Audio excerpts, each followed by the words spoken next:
Hello, hope you're really well today. I'm going to show you how I am going to prick out these seedlings. These are achillea seedlings. They are achillea cerise queen. I did do a little video on when I sowed the seed of these.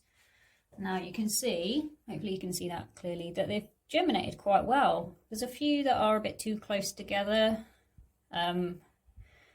which is a little bit annoying, but there's still plenty there that should be easy enough to prick out now.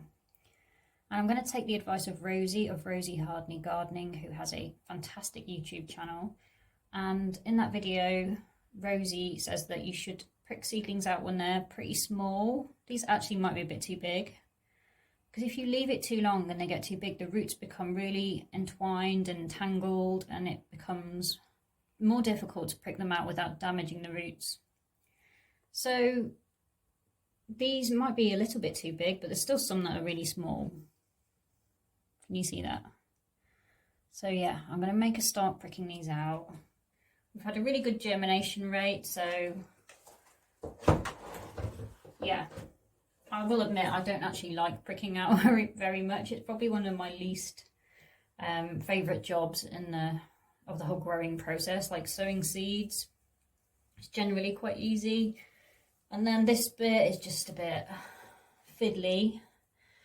But there are ways to do it that make it more straightforward. So I'm going to make a hole first I've prepared my tray, my cell tray with compost, and I have pre-watered it.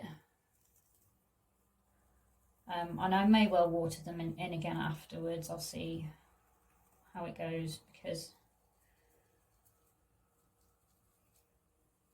sometimes you want the compost to settle, well, you do want the compost to settle around the roots. So I've just got this wooden skewer. Well, actually it's a plant stake, but it's like a skewer, isn't it? And really, I don't actually own a proper dibber. I've always used a pencil or something like this, really. And you only need something really that's going to make you, help you create a small hole. So I'll create my little holes first, and then I will get started. So I'm going to choose one that's quite small. And I'm quite impressed with these seedlings, even though, like I said, it was only about 3 or 4 weeks ago, and it's autumn now, so the light levels are dropping. I don't use any grow lights or anything in this greenhouse, but yeah, they've germinated really well.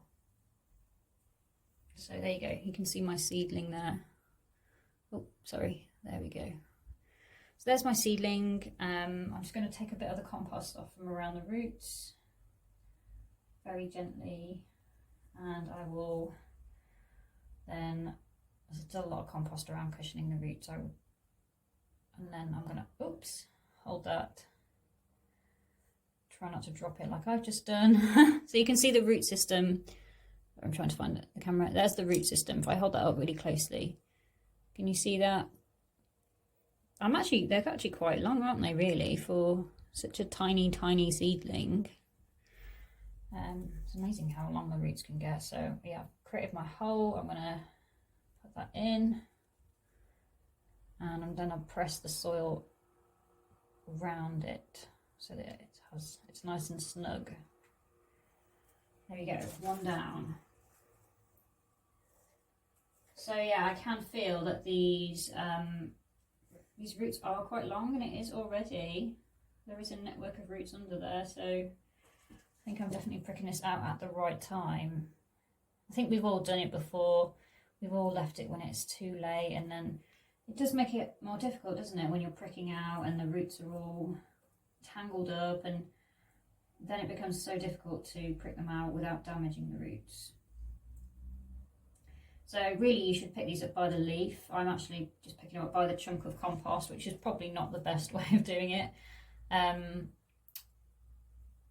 But I'm making sure that I'm not touching the roots or the stem, because those are the bits that, of course, we really don't want to damage. So there we go, I'll keep going with that, and then I'll show you when I'm done. Right, so here we go. We are done. Well, I'm actually not done, but I'm done for now.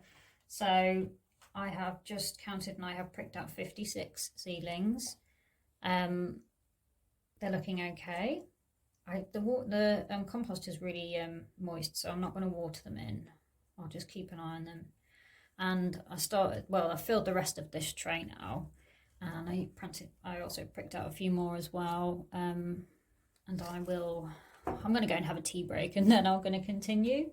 But what I will do now is obviously leave these until I start to see some roots coming out the bottom of the tray. So like these, for example, these are actually Ami Visnaga that I also did an autumn sowing of these. So if you look at those, these need potting on into bigger pots now. But I'm running low on compost, so I think that's a job for another day. But so I can see there's some little roots. I'll just make sure you can see. Can you see that? Really, really tiny. But there are some roots coming out of the bottom of this. So that tells me that actually it's ready to go into a bigger pot. So that's another job that I've got to do this week, is to pot those on. And as I said, with the achillea seedlings, I will keep them going in the greenhouse and keep potting them on, and then next spring they can be planted out. So there you go. Hope that was really useful, and if you've got any questions, just leave them in the comments and I will be sure to keep you updated on these lovelies.